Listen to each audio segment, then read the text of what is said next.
नमस्कार दोस्तों, मैं अश्विनी कुमार आप सभी का SCERT पटना की ओर से स्वागत करता हूं। दोस्तों, आज हम आप सभी चर्चा करेंगे लर्निंग आउटकम के अंतर्गत आकलन और प्रश्न निर्माण को।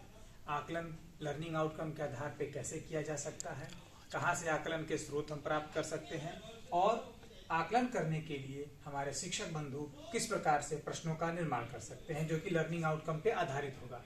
तो आइए इन बातों पे चर्चा करते हैं।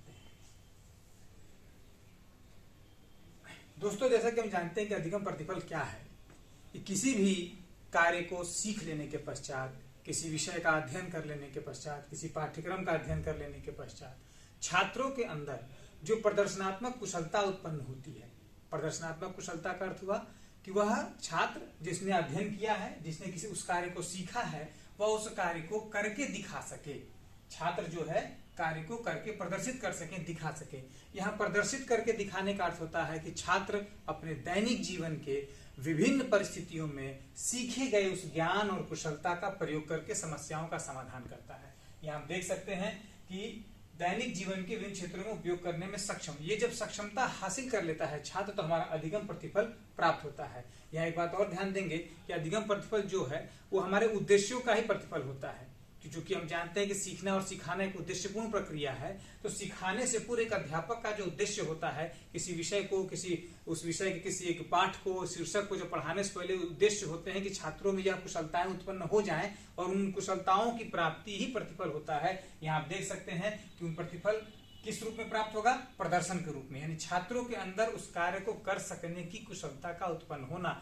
एक मोटा मोटी हम कह सकते हैं कि हम ये जान सकते हैं अधिगम प्रतिफल के द्वारा कि छात्र किसी भी तुलनात्मक परिस्थिति में क्या करने में सक्षम होगा उस ज्ञान या कुशलता को प्राप्त कर लेने के बाद। यानी अधिगम प्रतिफल का कुल अर्थ यह है कि छात्रों के अंतर्गत किसी कार्य को पूर्णतः सीख लेने के पश्चात उत्पन्न हुई प्रदर्शनात्मक कुशलता। आगे देखते हैं दोस्तों। अब ये प्रदर्शनात्मक कुशलता जो छात्रों के अंदर उत्पन्न हुई है वो प्राप्त हो पाई कि नहीं, ये शिक्षक कैसे जान सकते हैं। क्लास में जो शिक्षक पढ़ा रहे हैं वर्ग कक्ष में, वो कैसे जानेंगे कि छात्रों के अंदर जो अधिगम प्रतिफल था उसकी प्राप्ति हो गई है। ये सुनिश्चित कैसे करेंगे, कैसे वो अधिगम प्रतिफल का निर्माण कर सकते हैं और कहां से अधिगम प्रतिफल के मानक अभिलेखों को प्राप्त कर सकते हैं, स्रोत को प्राप्त कर सकते हैं। यहाँ मैं आपको बता देना चाहूंगा, मानक स्रोत जो है आपके NCERT की वेबसाइट पर अधिगम प्रतिफल के रूप में प्राप्त कर सकते हैं, जो कि कक्षा 1 से लेकर 8 तक विभिन्न विषयों पर आधारित है। साथ ही SCERT बिहार के भी वेबसाइट पे जाकर के आप अधिगम प्रतिफल की प्राप्ति कर सकते हैं, जो कि विषयवार है, कक्षावार है। आगे देखते हैं दोस्तों। अब यहाँ आकलन की जो हम बात कर रहे थे कि छात्रों का आकलन शिक्षक कैसे किस प्रकार कर सकते हैं, कैसे कर सकते हैं, कैसे जानेंगे कि अधिगम प्रतिफल की प्राप्ति हो गई है या नहीं हो गई है। विषयवार जो अध्यापन किया जा रहा है विद्यालयों में, कक्षाओं में, उसमें छात्रों के अंदर जो वांछित कुशलता है वो उत्पन्न हो पा रही है कि नहीं, अधिगम प्रतिफल की प्राप्ति हो पा रही है कि नहीं, यह कैसे शिक्षक जानेंगे। और यह जानने के लिए वह आकलन हेतु प्रश्नों का निर्माण किस प्रकार करेंगे, उन प्रश्नों के निर्माण का आधार क्या होगा, इसके लिए आगे हम देखते हैं। यहाँ एक आकलन पे हम थोड़ा सा ध्यान देंगे कि आकलन क्या है। कि शिक्षा के क्षेत्र में आकलन का अर्थ यह है कि सीखने सिखाने की प्रक्रिया में नियमित रूप से वांछित सूचनाओं का संग्रह। इसमें छात्र के सीखने से संबंधित विभिन्न प्रकार की जानकारियों का संग्रह किया जाता है। छात्र किस प्रकार से सीखता है, छात्र को कौन से विषय अच्छे लगते हैं, छात्र किन विषयों में थोड़ा सा पीछे है, किसमें उसको सीखने में कठिनाई आ रही है, इसके जानने के साथ साथ शिक्षक की कौन सी शिक्षण विधि प्रभावी है, कौन सी शिक्षण तकनीक प्रभावी है, कौन सी उस तरह प्रभावी नहीं हो सकी जिस तरह होना चाहिए था। तो एक आकलन के द्वारा नियमित रूप से हम शिक्षण अधिगम प्रक्रिया से सूचनाओं का विभिन्न प्रकार संग्रह करते हैं, जिसका उद्देश्य होता है कि वांछित सुधार ला करके शिक्षा में गुणात्मक सुधार लाया जा सके, बच्चों के सीखने में को और गुणवत्तापूर्ण बनाया जा सके, मनोरंजकपूर्ण बनाया जा सके। यहाँ आप देख सकते हैं कि आकलन छात्रों के अधिगम और विकास के व्यवस्थित आधार का अनुमान है। यह किसी भी वस्तु को परिभाषित कर चयन करना, संग्रहण, विश्लेषण, व्याख्या तथा सूचनाओं का उपयुक्त प्रयोग कर छात्र के विकास और अधिगम को बढ़ने की प्रक्रिया है। आप देख सकते हैं यहाँ पे ध्यान देने की बात यह है कि आकलन जो है नियमित रूप से किया जाता है, दैनिक रूप से किया जाता है। प्रत्येक कक्षा का विषयवार आकलन किया जाता है, प्रत्येक छात्र का आकलन किया जाता है, जिससे कि जो हमारा शिक्षा का उद्देश्य है पूर्ण रूप से प्राप्त हो सके और छात्र में वांछित कुशलता का विकास हो सके। यहाँ आकलन के प्रकार के बारे में देखेंगे तो 2 प्रकार से आकलन का कार्य किया जाता है। पहला, योगात्मक आकलन। योगात्मक आकलन को सीखने का आकलन भी कहते हैं, यानी असेसमेंट ऑफ लर्निंग। यहाँ सीखने का आकलन कहा गया, स्पष्ट रूप से लिखा है। तो सीखने के आकलन का अर्थ हुआ कि छात्र ने एक निश्चित समयावधि में क्या क्या सीखा है, कितना ज्ञान व कुशलताएं उसने अर्जित की हैं, सीखी हैं, उसको जानने के लिए किया गया आकलन सीखने का आकलन या योगात्मक आकलन होता है। इसमें समय सीमा पूर्व से निर्धारित होती है, जैसे कि छमाही परीक्षा कराते हैं, वार्षिक परीक्षा कराते हैं, तो 6 माह के भीतर छात्र के अंदर उत्पन्न हुई कुशलता ज्ञान का जब हम आकलन करेंगे, साल भर के अंदर जो छात्र ने किसी कक्षा में अध्ययन किया है, ज्ञान अर्जित किया, कुशलताएं अर्जित विकसित की हैं, उसको जानने के लिए आकलन करने के लिए योगात्मक आकलन किया जाता है। दूसरे प्रकार का आकलन होता है रचनात्मक आकलन, इसको फॉर्मेटिव असेसमेंट भी कहते हैं। इसे सीखने के लिए आकलन कहते हैं, यानी सीखने के लिए आकलन का अर्थ हुआ कि यह आकलन बच्चों को सीखने में उत्पन्न हो रही विभिन्न प्रकार की समस्याओं के बारे में जानकारी प्राप्त करके उनके सीखने को सही दिशा दी जा सके, जिससे कि उन समय रहते वो उस सारी कुशलताओं को प्राप्त कर सकें जिसके लिए वह सीखना सुनियोजित रूप से आयोजित किया जा रहा है। तो इसे सीखने का आकलन भी कहते हैं। यह समय समय पर होता रहता है। देखें, सीखने के दौरान किया गया आकलन जिससे कि सीखने में आने वाली बाधाओं और अवरोधक का जो कार्य करती हैं उनको दूर किया जा सके, और इसके द्वारा छात्र के सीखने की प्रक्रिया का अवलोकन कर उसे सही दिशा प्रदान किया जाता है। रचनात्मक आकलन का एक उदाहरण मैं देना चाहूंगा। जब कोई मिस्त्री जो दीवार जोड़ता है, तो दीवार जोड़ने के दौरान प्रत्येक दीवार को वो के ऊपर वो ईंट और जो सीमेंट का मसाला होता है उस मिश्रण को रखने से पहले एक धागा में एक लट्टू की तरह एक उसका केमिकल यंत्र होता है, सामग्री होती है, वो उस धागे में उस लट्टू को बांध के दीवार की ऊंचाई और लंबाई इन दोनों का सही आकलन करता है कि दीवार सीधी जा रही है या नहीं। प्रत्येक ईंट रखने से पहले उस धागे को बांध के वो दूसरे ईंट से सही करेगा, और सही करने के पश्चात देखेगा कि दीवार सीधी है, जा रही है कि नहीं, दीवार की मोटाई तो सही है, दीवार कहीं इस तरफ तो नहीं झुक रही है या इस तरफ नहीं झुक रही है, या उसकी मोटाई कहीं अधिक और कम हो जा रही है। इन सारी चीजों का आकलन वो ईंट दर ईंट रखते हुए दीवार को जोड़ते हुए जाता है। तब 10 फीट की जो दीवार जोड़ी जाती है, प्रत्येक ईंट पे उसका आकलन किया गया है, और अगर कहीं भी दिक्कत होती है तो उसको वहीं सुधार कर लिया जाता है। इसी प्रकार से रचनात्मक आकलन होता है। रोज प्रतिदिन जो छात्र सीख रहा है उसको सीखने के दौरान उसका आकलन करते रहें, जिसको हमको सही समय पता चल जाए कि इस पाठ के इस क्रम बिंदु पे छात्र को सीखने में कठिनाई हुई है, दिक्कत हुआ है, तो उसी वक्त उसका निदान कर दिया जाए, जिससे कि छात्र की प्रगति बिना बाधा के आगे बढ़ सके। आगे देखते हैं कि अब यहाँ पे आता है कि आकलन के लिए प्रश्नों का निर्माण क्या करेंगे। तो निर्माण के लिए आधार जो है वो ब्लूम टेक्सोनॉमी को लिया जाता है। बेंजामिन ब्लूम ने 1956 में कुछ सीखने के उद्देश्यों के आधार पे 3 प्रकार के आधार उन्होंने बनाए थे, एक संज्ञानात्मक, भावात्मक और मनोगत्यात्मक या क्रियात्मक। इन 3 पक्षों को उन्होंने बताया था कि एक बच्चा या व्यक्ति इन तीनों ही पक्षों में किस प्रकार से सीखता है। यहाँ पे संज्ञानात्मक विकास की हम बात करेंगे, तो यहाँ देखेंगे टेक्सोनॉमी का मतलब है वर्गीकरण, यानी ब्लूम ने शिक्षा के सीखने के रूपों स्तर को वर्गीकरण का प्रयास किया है। इस प्रयास में ब्लूम ने एक पदानुक्रम बनाया, यानी हायरार्की कहते हैं, और क्रम से, हायरार्की अर्थात क्रम से एक के बाद दूसरा, दूसरे के बाद तीसरे को हम प्राप्त करते चलते हैं, यानी नीचे से ऊपर तक पदानुक्रम है और निश्चित है, जिसके आधार पर हम सीखते हुए आगे बढ़ते हैं, अपने वांछित उद्देश्यों की प्राप्ति करते हैं। ब्लूम टेक्सोनॉमी का एक और तथ्य मैं बताऊं कि जो भी शिक्षक आज के समय में पढ़ाने से पहले जब किसी पाठ का ज्ञानात्मक, बोधात्मक और क्रियात्मक उद्देश्यों का निर्धारण करते हैं तो ब्लूम टेक्सोनॉमी के आधार पर ही किया जाता है। आगे देखें, तो प्रश्नों के निर्माण के लिए ब्लूम टेक्सोनॉमी ने जो 6 आधार बताए हैं वो कुछ इस प्रकार हैं, आप देख सकते हैं। सबसे पहले निचले स्तर पर है रिमेम्बरिंग, स्मृति, स्मरण स्तर का याद रखना, अंडरस्टैंडिंग, समझना, बोध आधारित, अप्लाई, लागू करना, एप्लीकेशन लेवल, एनालाइज, विश्लेषण करना, इवेल्युएट यानी मूल्यांकन करना, और क्रिएट यानी रचना करना, निर्माण करना किसी नई चीज। यानी यहाँ जो ज्ञान प्राप्त, सूचना प्राप्त हुई जिसको हम जाने, उस सूचना को हम समझ स्तर पर ले जाकर के, बोध स्तर पर ले जाके अपने जीवन में लागू करके, उसको एनालाइज करके और एक निर्णय लेकर के हम उस नई चीज का रचना करते हैं। ये सीखने का एक उन्होंने बनाया है। क्रम के संज्ञानात्मक विकास में हमारी इस तरह से चीजें काम आती हैं कि remember, understanding, apply, analyse, evaluate और क्रिएट, इसी तरह पे, इसी पदानुक्रम के आधार पे हम सीखते चलते हैं। यहाँ पदानुक्रम के आधार पे अगर किसी विषय को हम याद नहीं रख सकते, हमारे दिमाग में वो चीज नहीं है, स्मृति पटल पे नहीं है, तो उसके बारे में समझ या बोध विकसित करना मुश्किल होगा। जब समझ या बोध विकसित नहीं हो पाई है तो उसको जीवन में लागू करने में कठिनाई आएगी। ऐसे ही क्रमशः आप चलते चलेंगे, अगर किसी भी एक स्तर पर दिक्कत हो रही है तो अगले स्तर पर जाने पर कठिनाई होगी। यानी क्रम से एक एक स्तर की कठिनाइयों को दूर करते हुए हम आगे बढ़ सकते हैं। देख सकते हैं, उसी को हिंदी में लिखा गया कि याद करना, समझना, लागू करना, विश्लेषण करना, मूल्यांकन और सृजन करना, यही पदानुक्रम है जिसके आधार पर ये ब्लूम टेक्सोनॉमी का निर्माण किया गया है वो चलती है। यहाँ देखते हैं, पहले यहाँ थोड़ा सा व्याख्या करके समझ देखते हैं कि संस्मरण आधार पर क्या होता है कि तथ्यों को और बुनियादी अवधारणाओं को याद रख सके और उनको लंबे समय तक अपने बुद्धि में याद रखना, दिमाग में रखना, स्मृति में रखना, ये उसका एक गुण होता है। और जब भी समय आए उस तथ्य को याद कर लेना। समझना में देखते हैं कि विचारों और धारणाओं की व्याख्या कर सकें कि उपयोग प्राप्त किया ज्ञान कब, कहाँ और कैसे करना है, कहाँ करना है, इसके बारे में जानकारी प्राप्त करना और उस जो ज्ञान के बारे में समझ बनी उस समझ को लागू करना, विभिन्न परिस्थितियों में उस ज्ञान को लागू कर सकने में सक्षम हो पाना। उसके बाद विश्लेषण करना, विचारों के बाद संबंध बनाना, उस ज्ञान को लागू करने के विश्लेषण करना के था उसको तोड़ना, छोटे छोटे भागों को देखना कि वह ज्ञान कहाँ कहाँ पे किस प्रकार से लागू हो सका, कहाँ पे नहीं लागू हो सका।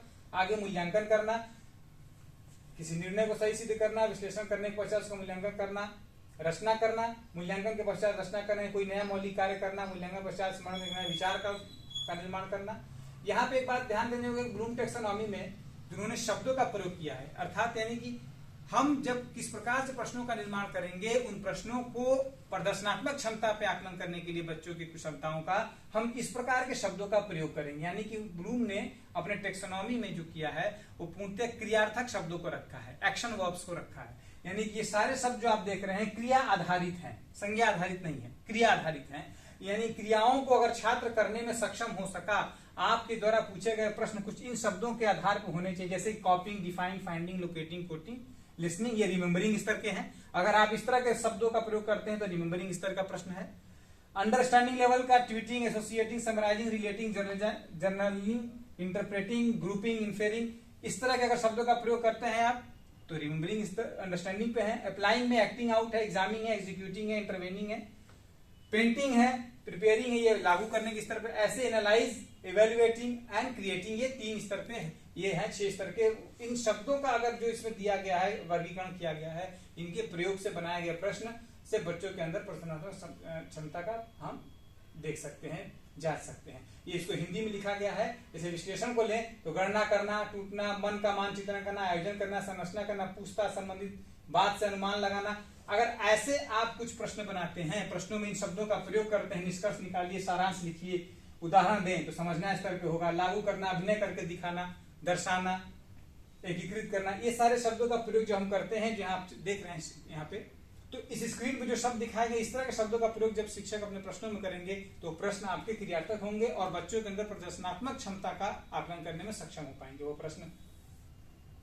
जैसे उदाहरण देते हैं एनसीईआरटी का अधिगम प्रतिफल कक्षा 3 का हम लेते हैं, हिंदी में है कि कही जा रही बात, कहानी, कविता आदि को ध्यान से समझते हुए सुनते हैं और अपनी प्रतिक्रिया व्यक्त करते हैं। यानी बच्चों ने को शिक्षक ने कक्षा में कोई कहानी या कविता सुनाई, किसी बात पे चर्चा किया, तो उसको सुन के बच्चे अपनी प्रतिक्रिया व्यक्त करते हैं। और अगर ऐसा होता है, प्रतिक्रिया व्यक्त करते हैं, तो अधिगम प्रतिफल की प्राप्ति होती है। अधिगम प्रतिफल एक, मान लो 1 नंबर ये है, तो पहला अधिगम प्रतिफल की प्राप्ति होती है। दूसरा है सुनी हुई रचनाओं की विषय वस्तु, घटनाओं, पात्रों, शीर्षक आदि के बारे में बातचीत करते हैं, प्रश्न पूछते हैं, अपनी प्रतिक्रिया देते हैं, राय बताते हैं, अपने तरीके से अपनी भाषा में व्यक्त करते हैं उस कहानी या कविता को। यदि छात्र यह करने में सक्षम होते हैं तो उसका एक दूसरा अधिगम प्रतिफल प्राप्त होता है। ऐसे ही आप अधिगम प्रतिफल देख सकते हैं। चूंकि हम ये सभी जानते हैं कि अधिगम प्रतिफल का मुख्य उद्देश्य यह भी है कि जो विद्यालय में ज्ञान दिया जा रहा है उसको बाहरी दुनिया से जोड़ सकें। जो विद्यालय का ज्ञान है, विद्यालय कक्षाओं में सीमित न रह करके, क्योंकि इसीलिए प्रदान किया जाता है कि छात्र इतने सक्षम हो कि अपने दैनिक जीवन में प्रयोग कर सकें। तो यहाँ देख सकते हैं कि अलग अलग तरह की रचनाओं, सामग्री, अखबार, बाल पत्रिका या कहीं भी दीवारों पर कुछ लिखा होता है, होर्डिंग्स वगैरह, उनको पढ़ने के बाद उससे आधारित प्रश्न पूछते हैं, उनके बारे में अपनी समझ विकसित करते हैं, जानकारी प्राप्त करते हैं, अपनी राय देते हैं। और अगर छात्रों के अंदर यह कार्य हो रहा है, इस कार्य का प्रदर्शन छात्र कर रहे हैं, तो अधिगम प्रतिफल की प्राप्ति आपकी हो रही है। कक्षा 3 के स्तर पे ये अधिगम प्रतिफल इस तरह के होते हैं। और भी है, एक उदाहरण के रूप में मैं आपको प्रस्तुत कर रहा हूं। आगे चलते हैं, कक्षा 3 का एक गणित लेते हैं जो कि एनसीईआरटी द्वारा विकसित किया गया है। तो 3 अंकों की संख्याओं के साथ कार्य करते हैं। कैसे? स्थानीय मान की मदद से 999 तक की संख्याओं को पढ़ते तथा लिखते हैं। स्थानीय मान के आधार पर 999 तक की संख्याओं के मानों की तुलना करते हैं। अब यहाँ फिर दैनिक जीवन आ गया कि दैनिक जीवन की समस्याओं को हल करने में 3 अंकों की संख्याओं का जोड़ तथा घटाव कर सकते हैं। यहाँ एक शर्त है कि जोड़ का मान 999 से अधिक न हो। ये कक्षा 3 के स्तर का है। विभिन्न दैनिक परिस्थितियों का आकलन कर उचित संक्रियाओं यानी जोड़, घटाव, गुणा, भाग का उपयोग करते हैं। द्विआयामी आकृति की समझ अर्जित करते हैं। कागज को मोड़कर, ग्रिड पर पेपर कटिंग के द्वारा बनी तथा सरल रेखा से बनी द्विआयामी आकृतियों को पहचान लेते हैं। ये कुछ एक अधिगम प्रतिफल है कक्षा 3 के गणित विषय के अंतर्गत। तो इस प्रकार के अगर अधिगम प्रतिफल आपके कक्षाओं में दिख रहे हैं, छात्र इस तरह क्रियाएं कर रहे हैं, तो आप इन्हें प्रदर्शित कर रहे हैं अपने व्यवहार में, तो आप समझ सकते हैं कि आपके द्वारा जो बताया जा रहा है, कक्षा में जो गतिविधि आयोजित की जा रही है, वह उसका प्रतिफल प्राप्त हो रहा है। यहाँ आप देख सकते हैं प्रश्न दिनांक उदाहरण में याद रखने में क्या क्या चीजें हम रखेंगे, जब हम कब कौन कहाँ इस तरह से सवाल पूछते हैं। नकल करने के लिए कहते हैं, परिभाषा पूछते हैं, सुनना दोहराने के लिए कहते हैं, मिलान करने के लिए कहते हैं, तो याद रखने के अंतर्गत तो प्रश्न आता है। बोध आधारित में किसी विशेष तरीके से अवधारणा की व्याख्या करने में सक्षम होना, जैसे आप देख सकते हैं अपने शब्दों में बताएं। जब किसी घटना के को हम वर्णित करते हैं, फिर पूछते हैं कि इस घटना को अपने शब्दों में बताएं, क्या यह यहाँ कुछ बात लिखा जाएगा, चित्र दिखाया जाएगा, इसके समान है, इसका एक उदाहरण दे। किसी घटना का एक उदाहरण हो सकता है, किसी चित्र का उदाहरण हो सकता है, कि सबसे अच्छी परिभाषा चुने। यहाँ कोई भी शब्द होगा, संज्ञा, सर्वनाम या कोई और घटना की सबसे अधिक अच्छी परिभाषा, यह क्या दर्शाता है, चित्र हो सकता है। और इस तरह से सारे सवाल जो इस तरह से यदि आप सवालों का निर्माण करते हैं तो आप बोध आधारित में रहते हैं। याद रखने का स्मृति आधार पे ये सारी चीजें होंगी।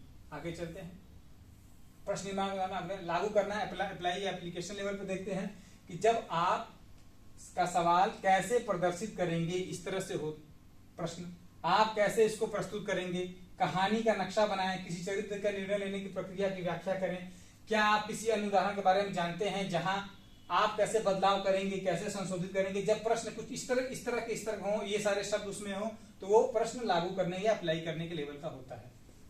आगे चलते हैं विश्लेषण पे। तथ्य और विचारों के मध्य अंतर करने के लिए ज्ञान के अंतर्निहित संरचना को समझना और छोटे भागों में भाग करके आप क्या अनुमान लगाते हैं, इस तरह के सवाल वर्गीकृत करना। जैसे कि आप विभिन्न भागों में कैसे क्रमबद्ध कर सकते हैं, कैसे अनुमान लगाते हैं, क्या विचार मान्य होते हैं।